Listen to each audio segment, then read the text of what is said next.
Hello friends, welcome back my YouTube channel daily news study. Friends, आज हम एक सामाजिक विज्ञान का लेसन प्लान बनाएंगे। इसको बनाने के लिए सबसे पहले हमें लेफ्ट साइड डेट मेंशन करनी होती है, फिर सेंटर में हमें विषय, उपविषय और प्रकरण लिखना होता है। इसमें सामाजिक विज्ञान, भूगोल और ये टॉपिक जो प्रकरण है संसाधन। फिर हम लिखेंगे कक्षा कालांश अवधि, कक्षा 8 कालांश सेकेंड और अवधि है 35 मिनट। उसके बाद हम पहली हेडिंग लिखेंगे सामान्य उद्देश्य। सामान्य उद्देश्य में हम लिखेंगे विद्यार्थियों में भूगोल विषय के प्रति रुचि जागृत करना। अगला है विद्यार्थियों को भौगोलिक संरचनाओं की जानकारी देना। उसके बाद है विद्यार्थियों को भौगोलिक तथ्यों की जानकारी देना और विद्यार्थियों को भौगोलिक प्रभावों की जानकारी देना। और लास्ट है विद्यार्थियों के सामान्य ज्ञान में वृद्धि करना। उसके बाद हमारी अगली हेडिंग आएगी विशिष्ट उद्देश्य।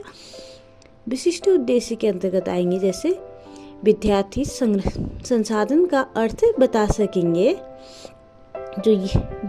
जहाँ भी अर्थ बता सकेंगे आता है वो होता है हमेशा ज्ञानात्मक। अगला है विद्यार्थी संसाधनों की अपने शब्दों में व्याख्या कर सकेंगे। बच्चा खुद अपने शब्दों में व्याख्या कर सक रहा है उसको, तो ये होगा बोधात्मक। जैसे कहीं भी रटने वाला चीज आता है तो वो होता है ज्ञानात्मक। उसके बाद है विद्यार्थी संसाधन के प्रकारों को वर्गीकृत कर सकेंगे, तो वर्गीकृत कर रहे हैं तो ये होगा ज्ञानात्मक। उसके बाद विद्यार्थी विभिन्न प्रकार के संसाधनों के उदाहरण दे सकेंगे। ये उदाहरण खुद अपने थ्रू वो एग्जाम्पल दे रहे हैं, खुद समझ रहे हैं, तो ये होगा बोधात्मक। उसके बाद अगली हेडिंग डालेंगे हम पूर्व ज्ञान। पूर्व ज्ञान यानी कि जो टॉपिक है हमारा संसाधन, उससे रिलेटेड बच्चे को कितना नॉलेज है उसको चेक करने के लिए पूर्व ज्ञान लिया जाता है या किया जाता है। हमें यहाँ पे पूर्व ज्ञान में हम लिखेंगे विद्यार्थी अपने आसपास के पर्यावरण के बारे में सामान्य जानकारी रखते हैं। उसके बाद लास्ट हेडिंग आएगी, लास्ट तो नहीं, इसके बाद और भी हेडिंग है। तो नेक्स्ट हेडिंग होगी हमारी शिक्षण सहायक सामग्री। शिक्षण सहायक सामग्री का मतलब होता है जो क्लासरूम में हम बच्चों को समझाने के लिए जिस भी ऑब्जेक्ट का उपयोग कर रहे हैं, बच्चों को जिससे आसानी से समझ में आए, उसी को शिक्षण सहायक सामग्री कहा जाता है। जैसे कि मैंने यहाँ पे मेंशन किया है संसाधनों के प्रकार को दर्शाता हुआ एक चार्ट।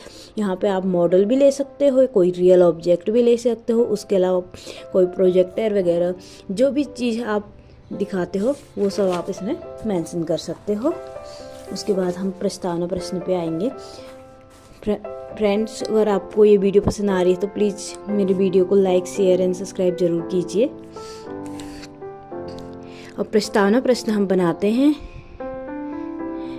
पहले हम लिखेंगे छात्राध्यापिका क्रियाएं और उसके बाद लिखेंगे हम छात्र क्रियाएं। पहला प्रश्न होगा हमारा, आप पढ़ने कहाँ जाते हो। फ्रेंड्स, ध्यान रहे जो भी ये क्वेश्चन बनाते हो आप इंट्रोडक्टरी, वो जेड फॉर्मेशन में होने चाहिए, यानी कि उनका आंसर से ही रिलेटेड दूसरा क्वेश्चन बनना चाहिए। जो हमारा आंसर आएगा उसी से रिलेटेड दूसरा क्वेश्चन बनेगा। जैसे देखिए मैंने लिखा है यहाँ पे, आप पढ़ने कहाँ जाते हो। बच्चों का आंसर आता है विद्यालय, तो विद्यालय से ही हमारा दूसरा क्वेश्चन बनेगा। विद्यालय के आसपास आपको कौन कौन सी वस्तुएं दिखाई देती हैं, तो बच्चे बताते हैं हमारे विद्यालय के आसपास पेड़ पौधे, पत्थर, टेबल, ब्लैक बोर्ड आदि चीज़ें दिखाई देती हैं। तो इन्हीं सब चीज़ों से रिलेटेड एक अगला क्वेश्चन हम तैयार करेंगे। पेड़ पौधे, पत्थर, टेबल आदि किसके अंतर्गत आते हैं। बच्चे बता रहे हैं यह सब पर्यावरण के अंतर्गत आते हैं। अब बच्चों से एक और क्वेश्चन हम कर लेते हैं इसी से रिलेटेड, पर्यावरण से रिलेटेड। ये है पर्यावरण में उपस्थित वस्तुओं को किस नाम से जाना जाता है। तो ये हो गया हमारा समस्यात्मक प्रश्न। जो ये इंट्रोडक्टरी क्वेश्चन होते हैं फ्रेंड्स, वो 4 या 5 होते हैं, इससे ज़्यादा ना ही हो तो अच्छा है। और उसके बाद हमारा लास्ट हेडिंग है उद्देश्य कथन। उद्देश्य कथन में हम लिखेंगे, विद्यार्थियों आज हम सामाजिक विज्ञान के अंतर्गत भूगोल विषय में संसाधन नामक पाठ का विस्तार पूर्वक अध्ययन करेंगे। उसके बाद नेक्स्ट पेज में हमारा ये आएगा। अब ये काम जो हमें करना है दोनों पेजों में एक साथ करना है। यहाँ से स्टार्ट कर रहे हैं तो हमारा एंड यहाँ पे होगा इस तरह से। फ्रेंड्स, अभी तक आपने वीडियो को लाइक नहीं किया, प्लीज़ एक लाइक कर दीजिए वीडियो को। इसके बाद हमारी पहली हेडिंग आएगी शिक्षण बिंदु। जो ये बॉक्स बनता है दोनों पेजों में एक साथ बनता है फ्रेंड्स। तो शिक्षण बिंदु लिखेंगे, फिर अनुदेशात्मक उद्देश्य विशिष्टीकरण सहित और छात्राध्यापिका क्रियाएं। उसके नीचे आएगा विकासात्मक प्रश्न, फिर छात्र क्रियाएं, फिर विधि पर विधि एवं शिक्षण सहायक सामग्री और लास्ट आएगा मूल्यांकन। ये जो हेडिंग होती है वो लेसन प्लान की डायरी में पहले से लिखा होता है। ये रफ में बनाया है मैंने लेसन प्लान, तो इसमें मैंने खुद ही लिखा है। उसके बाद हमारे डेवलपमेंटरी क्वेश्चन आएंगे। विकासात्मक प्रश्न, पहला प्रश्न है हमारा, मनुष्य के दैनिक जीवन को सरल बनाने वाली वस्तुएं कौन कौन सी होती हैं? तो बच्चों का आंसर आता है, मनुष्य के दैनिक जीवन को सरल बनाने वाले वस्तुएं TV, fridge, mixie, washing machine, पंखे आदि होते हैं। और उसके आगे हम लिखेंगे प्रश्नोत्तर विधि। अब इसी से रिलेटेड हम दूसरा क्वेश्चन तैयार करते हैं। फ्रिज, पंखे, वॉशिंग मशीन, इन सब आरामदायक उपकरणों को क्या कहते हैं? तो बच्चे बताते हैं, इन सब आरामदायक उपकरणों को संसाधन कहते हैं।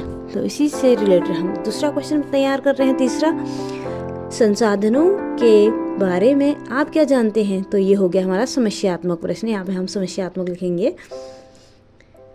उसके नीचे हम अगली हेडिंग डालेंगे, संसाधन का अर्थ। जो हमने विशिष्ट उद्देश्य में लिखे हैं ये 1, 2, 4 टॉपिक, इन्हीं को हम यहाँ पे लिखते हैं। जैसे संसाधन का अर्थ, अनुदेशात्मक उद्देश्य विशिष्टीकरण सहित में लिखेंगे, विद्यार्थी संसाधन का अर्थ बता सकेंगे। अब अर्थ लिख रहे हैं, संसाधन एक ऐसा स्रोत है जिसका उपयोग मनुष्य अपनी इच्छाओं की पूर्ति के लिए करता है। हमारे पर्यावरण के अंतर्गत हर वस्तु क्या कहलाती है? संसाधन कहलाती है। और यहाँ पे हम आगे पे मेंशन करेंगे, विद्यार्थी ध्यानपूर्वक सुनेंगे और समझने का प्रयास करेंगे। उसके आगे हम लिखेंगे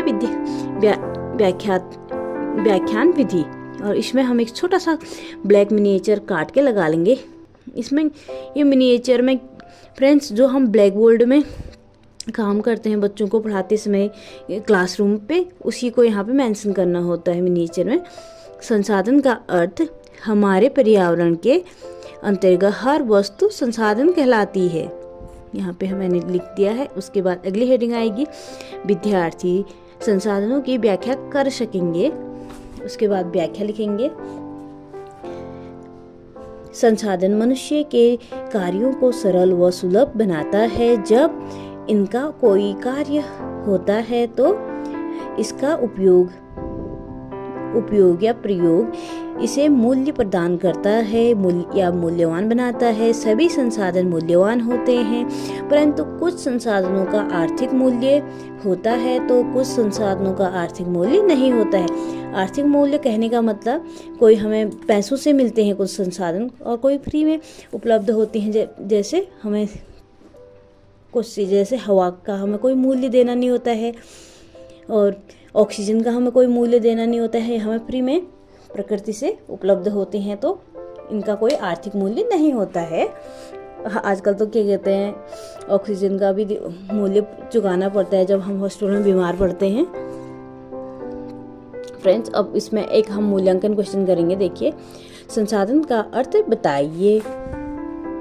उसके बाद फिर से हम वैसे ही कॉलम बना लेंगे जैसे हमने पहले बनाए थे।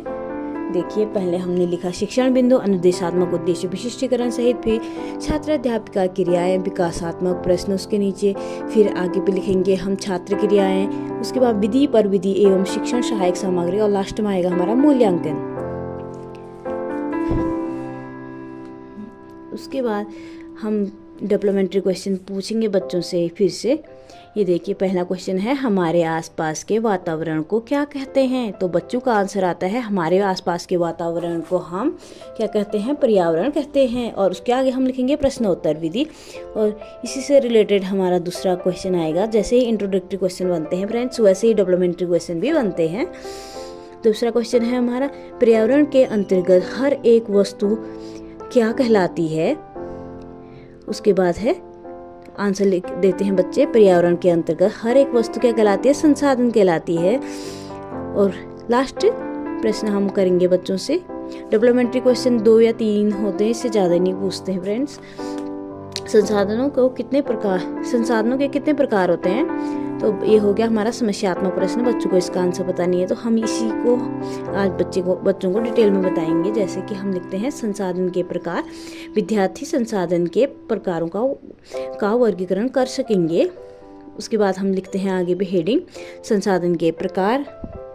फ्रेंड्स मैं इतनी स्पीड में इसलिए बता रही हूँ, आपको अच्छे से नहीं समझा रही हूँ, क्योंकि मेरे 2 छोटे छोटे बच्चे हैं फ्रेंड्स, अभी वो सोए हुए हैं। अभी मैं ये वीडियो जब शूट कर रही हूँ तो अभी सवेरे के 4 बजे हैं फ्रेंड्स। मेरी एक 2 साल की बेटी है और एक 6 महीने की बेटी है।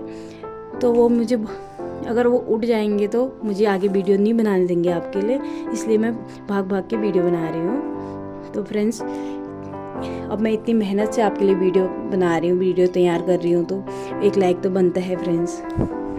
अब देखिए फ्रेंड्स, संसाधन के प्रकार अब मैं बताती हूँ आपको। संसाधन के 3 प्रकार होते हैं, जैसे प्राकृतिक संसाधन, मानव निर्मित संसाधन तथा मानव संसाधन। विद्यार्थी ध्यानपूर्वक सुनेंगे और समझने का प्रयास करेंगे, यह हम छात्र क्रियाओं में लिखेंगे।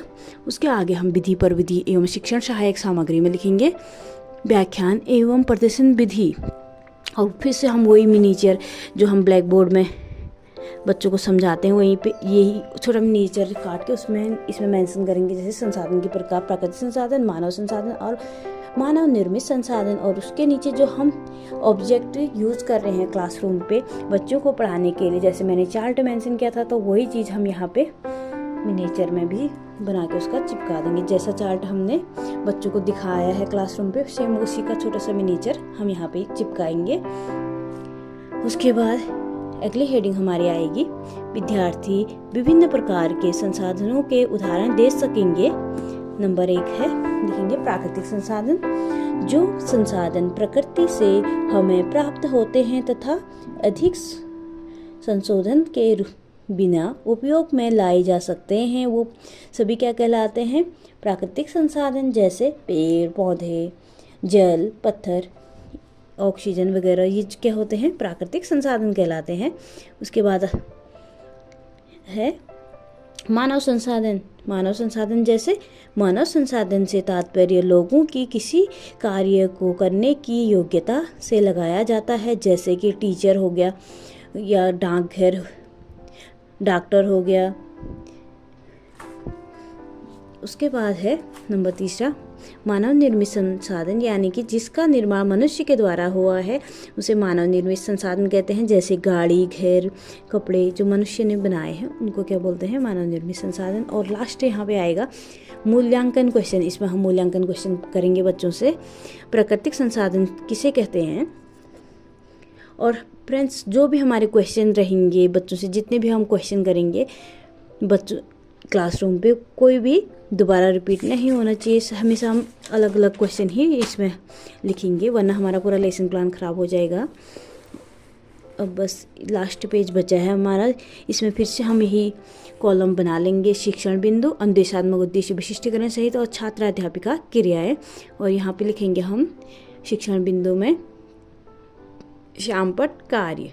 और जो हमने छोटे मिनिएचरों में यहाँ पे छोटे छोटे मिनिएचर में चिपकाया था, उसी को हम यहाँ पे बड़े ब्लैक बोर्ड में लिख लेंगे। जैसे दिनांक हो गया, उपविषय, उपविषय, प्रकरण और कक्षा कालांश, अवधि, ये सब मेंशन कर लेंगे। फिर उसके बाद जो हमने पहले वाले मिनिएचर में लिखा था संसाधन का अर्थ, उसी को यहाँ पे लिख लेंगे। हमारे पर्यावरण के अंतर्गत हर वस्तु क्या कहलाती है, संसाधन कहलाती है। दूसरा है संसाधन के प्रकार, जो अभी यहाँ पे आगे पे लिखा था उसी को हम यहाँ पे लिख देंगे। प्राकृतिक संसाधन, मानव निर्मित संसाधन और मानव संसाधन।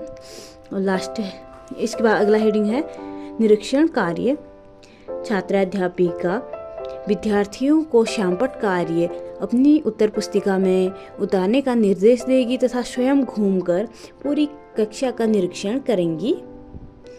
उसके बाद अगली हेडिंग आएगी पुनरावृत्ति प्रश्न।